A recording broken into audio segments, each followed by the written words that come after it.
welcome to the world of geology and this is your own geology educator. So आज ये हमारा 14th lecture है. Already हमने 13 lectures complete कर लिया है. लास्ट लेक्चर में हमने क्या किया था, यूरोमैस्टिक्स से स्टार्ट करा था, ठीक है, जिसमें हमने आपको कुछ बेसिक पॉइंट यूरोमैस्टिक्स के बारे में बताया था. और कौन थे वो बेसिक पॉइंट्स? देखो, सबसे पहले हमने क्या बताया था आपको, हमने बताया था उसका सिस्टमिक क्लासिफिकेशन, यानी कि जो यूरोमैस्टिक्स है उसको सिस्टमिक क्लासिफिकेशन क्या है, आई मीन वो किस फाइलम से बिलोंग करता है. तो वो कॉर्डेटा था. सब फाइलम क्या है, वर्टिब्रेटा था. डिवीज़न क्या है, ग्नेथोस्टोमेटा था.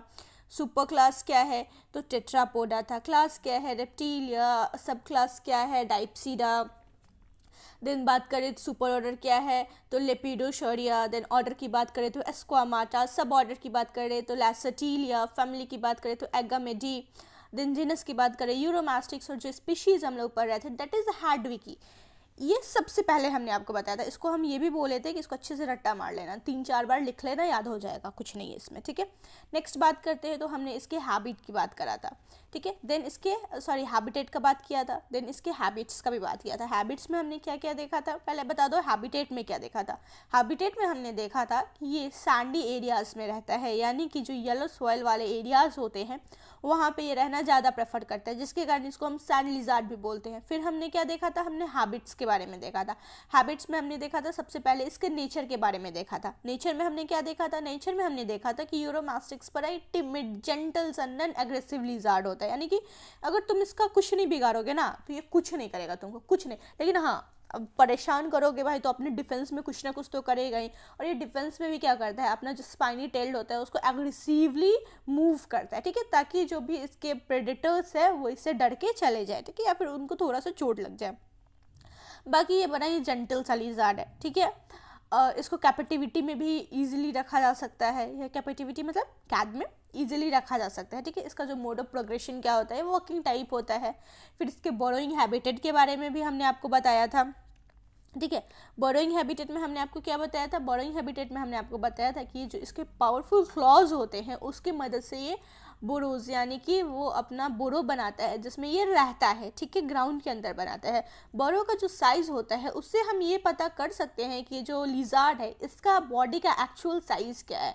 अगर बोरो का साइज़ जो है वो 1 से 2 मीटर, मतलब 1 मीटर तक है, मतलब मोस्टली 1 मीटर से ज़्यादा नहीं है, तो जो लिजार्ड है वो बड़ा ही छोटा साइज़ का है. वहीं पे अगर 2 मीटर या फिर स्टिल डीपर बोरो है, यानी कि जो लिजार्ड है वो बड़ा है. एक बार में एक बोरो में एक ही लिजार्ड रहता है, ठीक है, सिंगल इंडिविजुअल उसमें रहते हैं. बोरो जो होता है वो जिग जैग शेप का होता है. एक और बात नोटिस करने वाली थी, हमने आपको बताया था जब लिजार्ड अंदर प्रेजेंट होते हैं तो उनका जो गेट होता है, बोरो का जो मेन ओपनिंग होता है, वहाँ पे सैंड ड्यून्स प्रेजेंट होते हैं, ठीक है. और जब सैंड ड्यून्स प्रेजेंट नहीं है वहाँ पे, यानी कि अंदर लिजार्ड भी प्रेजेंट नहीं है, और जो एम्प्टी बोरो होते हैं वो स्नेक जो होते हैं उसको ऑक्यूपाई कर लेते हैं, ठीक है. फिर बोरो का यूज़ क्या क्या था ये भी हमने आपको बताया था. बोरो का यूज़ जो होता है मेनली उसके सेफ्टी के लिए होता है. वहाँ पे वो शेल्टर, वो जो बोरो होता है उनको शेल्टर प्रोवाइड करते हैं. फिर जो एनिमीज़ है उनके खिलाफ, मतलब क्या, उनसे प्रोटेक्शन प्रोवाइड करते हैं. फिर क्या हो गया, एग लेइंग में भी वो मदद करते हैं, लाइक वो अपने अंडे को उसी बरोज में जाके ले डाउन करते हैं सो डैट वो प्रोटेक्टेड रहे. अंडरस्टूड. फिर हमने क्या बताया था आपको, फिर हमने डिफेंस मैकेनिज्म भी बताया था, यानी कि यूरोमैस्टिक्स खुद का डिफेंस कैसे करते हैं. मतलब वो तो बड़े ही सीधे साधे जेंटल टिमिड से हैं, लेकिन हम लोग तो सीधे साधे नहीं है ना. हमारा तो आदत है कोई चैन से रहेगा तो फिर उसको चैन से रहने कैसे देंगे, जाएंगे उनको परेशान करने, उनका मतलब एज अ प्रेडेटर हम जाएंगे, उनको मारेंगे, उनसे जो भी हमको इकोनॉमिक इंपॉर्टेंस मिलेगा उनके फ्लैश से, उनके फेसेस के, मतलब जो उनका एक्सक्रेटा है उसके पाउडर से, मतलब किसी भी तरीके से उनको अच्छे से नोच खसोट के अपना प्रॉफिट ले लेना है, ठीक है. ये ह्यूमन टेंडेंसी है. तो बस गए हम लोग, या फिर स्नेक भी होता है, जो कि स्नेक भी गया तो उस जो कि उसका प्रेडेटर है उससे खुद को तो बचाना पड़ेगा ना. हम कितने भी शांत हो, हम शांत हैं, ठीक है, लेकिन अब तुम हमको एक पॉइंट तक हम बर्दाश्त करेंगे, लेकिन अब तुम हमको परेशान करते जाओगे तो बर्दाश्त थोड़ी ना करेंगे. ये नॉर्मल सा बात है, नेचर यही हम लोग को ऐसे ही बनाया है. तो ये जो यूरोमैस्टिक्स होता है वो एक पॉइंट तक तो नॉर्मल रहेंगे, अपना शांत रहेंगे, उनको किसी से कोई मतलब नहीं. लेकिन अब तुम जाके ज़बरदस्ती उनको परेशान करोगे, उनको मारोगे, उनको क्या बोलते हैं, उनका हंटरिंग करोगे, मतलब उनके फ्लैश के लिए, उनका जो बॉडी फैट होता है उसके लिए, तो फिर वो तो अपना डिफेंस करेंगे ना, ऑब्वियस सा बात है, हम लोग भी करते हैं, वो भी करेंगे। तो डिफेंस मैकेनिज्म उनका क्या है, उनका जो स्पाइनी टेल होता है वो बड़ा ही मतलब मैसिव होता है, उसको एज अ डिफेंस वेपन ही ये यूज़ करते हैं। ये क्या करते हैं कि बरों के अंदर चले जाते हैं, उनका पूरा बॉडी बरों के अंदर रहता है, और ये जो मतलब जो इनका टेल होता है उसको लैश करते, एकदम वायलेंटली लैश करते हैं बाहर, उसको अंदर नहीं ले जाते, उसको बाहर ही बरों के बाहर ही रखते हैं और वायलेंटली उसको लैश करते हैं। ठीक है, समझ में आया? ताकि जो भी प्रेडेटर है वो उनसे दूर जा सके, उसको चोट लगे और वो उनसे दूर जा सके।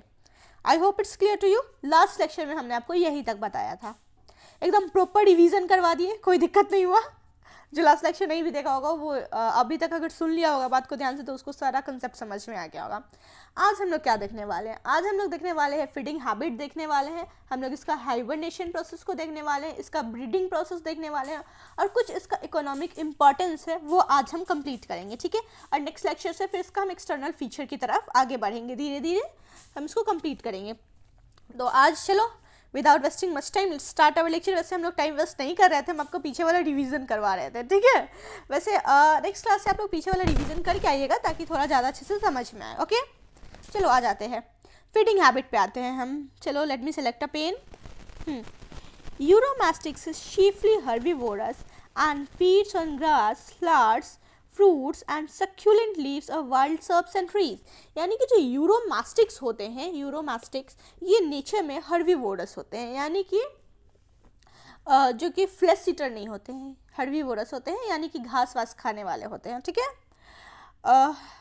तो ये किस चीज़ पर डिपेंड करते हैं, क्या क्या खाते हैं? ये ग्रासेस, फ्लावर्स हो गया, फ्रूट्स हो गए, फिर जो सक्यूलेंट लीव्स हो गया वाइल्ड सर्ब्स का या ट्रीज का, उसको खाते हैं। सक्यूलेंट लीव्स पता है ना, वैसे लीव्स जो कि वाटर स्टोरेज को अडेप्ट कर सकते हैं, जिनका जो टिश्यू होता है वो फ्लैसी होता है और वाटर को स्टोर करने में अडेप्टेड होता है। ठीक है, उसको हम सक्यूलेंट लीव्स बोलते हैं। Sometime it preys on insect, कभी कभी ये इंसेक्ट्स को भी खा लेते हैं। In captivity it can be fed on piece of bread and moisten or roasted ग्राम। और जब ये कैपेटिविटी में होते हैं तो ये ब्रेड के पीसेस पे, मोइस्टेन और रोस्टेड ग्राम पे भी डिपेंड होते हैं अपने फूड के लिए। अंडरस्टूड? अब बात कर लेते हैं हाइबरनेशन की। During winter, usually from December till March, Euromastics undergo hibernation in order to avoid the cold season. यानी कि जब विंटर सीजन होता है, मोस्टली कब होता है? दिसंबर से मार्च के टाइम पे होता है। ठीक है, उस टाइम पे यूरोमास्टिक्स जो होते हैं वो हाइबरनेशन में चले जाते हैं कोल्ड सीजन को अवॉइड करने के लिए। हाइबरनेशन में वैसे हम लोग भी जाना चाहते हैं मतलब हम लोग कभी रहता है ना, ठंडा आ गया यार, नहीं करना काम, मस्त ऐसा लाइफ होता है कि आराम से कंबल में पड़े रहो, कुछ नहीं करना है, body activity already slow down हो जाता है, मेटाबॉलिक रेट हमारा स्लो हो जाता है, कुछ नहीं करना रहता है, आराम से सोए रहो। तो हम लोग भी हाइबरनेशन में जा सकते थे, लेकिन ऐसा कुछ होता नहीं है, ये बस सपने हैं। ठीक है लेकिन यूरोमास्टिक्स के साथ ऐसा होता है, वो लोग हाइबरनेशन में चले जाते हैं अपना। ठीक है, कब जाते हैं? टाइम पीरियड आपको पता होगा, दिसंबर से मार्च के बीच में। ठीक है, क्यों जाते हैं? कोल्ड सीजन को अवॉइड करने के लिए। It suspends feeding, slow down all activities and passes through a period of dormancy. Sorry, यहाँ पे टाइपिंग मिस्टेक थोड़ा सा हो गया है, dormancy होगा,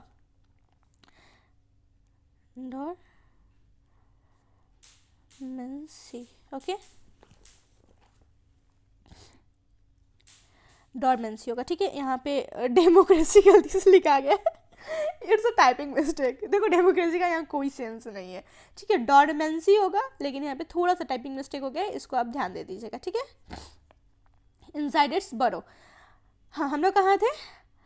इसमें क्या होता है, इसका जो फीडिंग होता है वो सस्पेंड हो जाता है, इसका जो जितना भी एक्टिविटीज़ होता है वो स्लो डाउन होता है, इसका बॉडी एक्टिविटीज स्लो डाउन होता है, और ये अपने बड़ों में एक डॉर्मेंसी पीरियड से गुजरता है। ठीक है, ध्यान दे दीजिएगा, यहाँ पे डॉर्मेंसी होगा, यहाँ पे टाइपिंग मिस्टेक हो गया है, हम बार बार बोल रहे हैं। ओके, नेक्स्ट आ जाइए।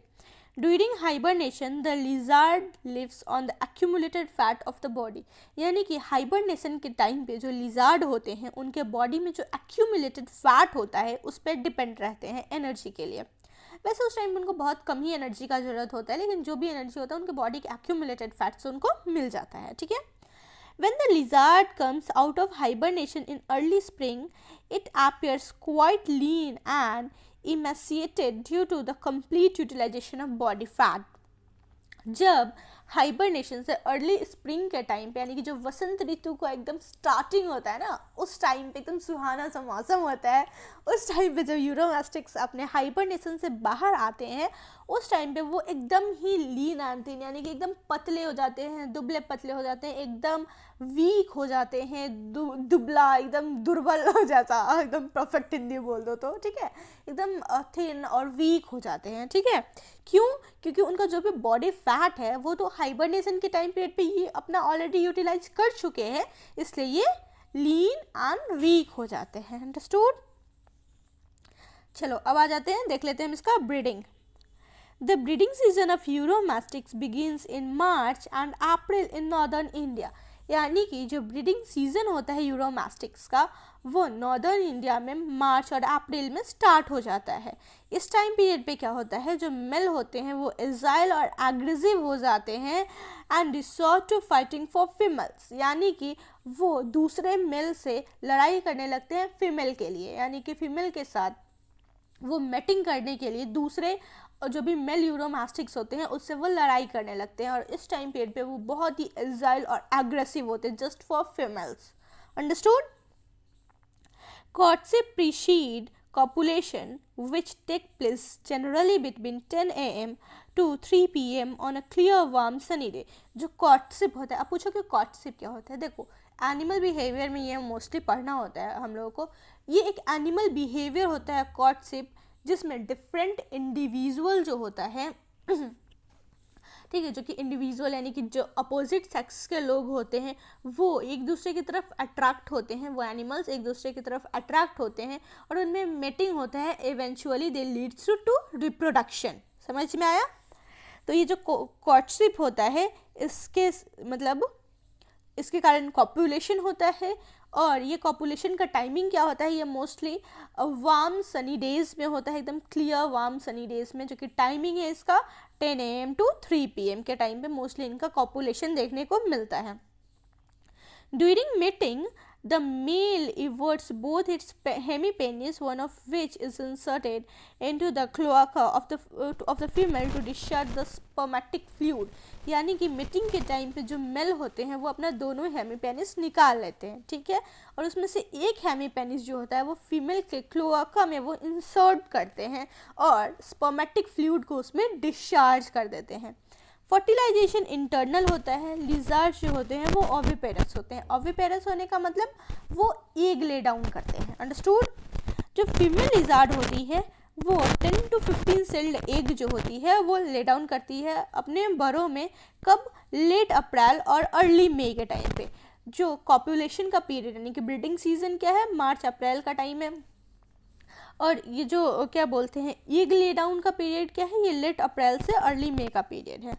The egg measure 20 to 30 mm in size, dusty white in colour. यानी कि ये जो एग होते हैं, एग में एक का जो साइज होता है वो 20 से 30 मिलीमीटर साइज का होता है। इसका कलर क्या होता है? डस्टी वाइट कलर का होता है। युक इसमें बहुत ज़्यादा अमाउंट में पाए जाते हैं and develop with the heat of sun. और सन का हीट जैसे जैसे मिलता है वैसे वैसे इनका जो एग होता है वो डेवलप करते जाता है। क्लीवेज जो होता है वो मेरोब्लास्टिक होता है।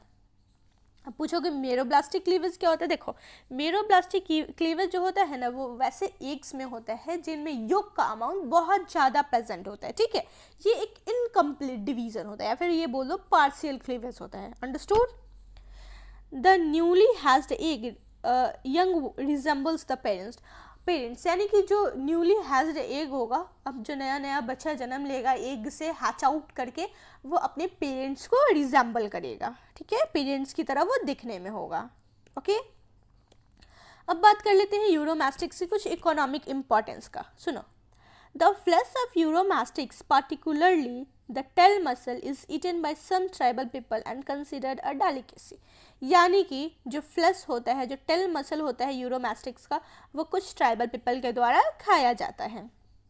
The oil extracted from its fat bodies is sold by the roadside quacks is claimed as a cure for impotence and used as embrocation massage। यानी कि जो ऑयल फैट बॉडी से निकलता है यूरोमैस्टिक्स के, वो जो रोड पे कुछ हकीम वकीम नहीं बैठते हैं कुछ छोटा छोटा डब्बा लेके, ये मसाज का तेल है, ये इसका तेल है, वो उसका तेल है, ये दर्द का तेल है, ये इनफर्टिलिटी को दूर करने वाला तेल, मतलब ऐसा ऐसा बहुत सारा लेके बैठते हैं रोड साइड। तो ये जो रोड साइड क्वैक्स होते हैं यानी कि जो छोटे मोटे हकीम वगैरह होते हैं, वो लोग जो होते हैं ये रोड साइड क्वैक्स, इनके फैट बॉडीज से निकले हुए तेल को बेचते हैं और क्या क्लेम करते हैं कि वो इलाज है। किस चीज़ का इलाज है? इनफर्टिलिटी का, यानी कि इम्पोर्टेंस का इलाज है, और उसको मसाज के रूप में भी यूज़ करते हैं, यानी कि ये एक मालिश का दवा है। ठीक है, ये दो आयल का यूज़ है। क्या क्या यूज़ है? इम्पोर्टेंस यानी कि इनफर्टिलिटी को भी दूर करेगा, और ये एक मसाज के क्या बोलते हैं, मेडिसिन के रूप में भी इस आयल का यूज़ किया जा सकता है। The powder of its fishes mixed with Kajal is credited for the curing corneal opacity. देखो, जो इसका फिशेज होता है ना, जो इसका एक्सक्रेटा होता है, उसके पाउडर को काजल के साथ मिक्स करते हैं, और इसका माना जाता है कि वो किस चीज़ को क्योर करते हैं, वो किस चीज़ का इलाज है? Corneal, it's corneal opacity. Corneal opacity का ये इलाज है। अब पूछोगे कॉर्नियल ओपेसिटी क्या होता है? देखो, कॉर्नियल ओपेसिटी आई का एक डिजीज़ है। इसमें क्या होता है ना कि कॉर्निया से लाइट पास नहीं कर पाता है, यानी कि कॉर्निया से लाइट पास करके रेटिना पे जाता है, तभी तो हम कुछ देख पाते हैं ना इजीली। तो यहाँ पे कॉर्निया से लाइट पास करके रेटिना पे जा ही नहीं पाता है। कॉर्निया का जो कलर होता है ना, वो वाइट या फिर क्लाउडेड हो जाता है। ये भी बोल सकते हो कि वो वाइट और क्लाउडेड जैसा दिखने लगता है, और इसमें एबिलिटी लूज कर देता है कॉर्निया, ताकि लाइट उसके थ्रू पास कर सके। ठीक है, तो उसका भी इलाज है ये। इसका जो फिशेज है, यानी कि जो इसका एक्सक्रेटा है, एक्सक्रेटा का पाउडर को काजल के साथ मिक्स करके कॉर्नियल ओपेसिटी का भी ये इलाज है। The skin of this lizard, though not much in demand, is use for making fancy leather articles and even exported. यानी कि जो स्किन होता है लिजार्ड का, ऑल्दो इसका ज़्यादा डिमांड नहीं है मार्केट में, बट स्टिल इससे फैंसी लेदर आर्टिकल्स बनाया जाता है और इसको एक्सपोर्ट किया जाता है। This particular lizard is also make a suitable material for dissection in the laboratories for study। ये जो lizard होता है यूरोमैस्टिक्स, इसका यूज़ हम laboratories में स्टडी के लिए, डाइसेक्शन के लिए भी करते हैं। Understood? I hope it's clear to you. यहाँ तक समझ में आया? चलो, तो ये था आज का हमारा टॉपिक।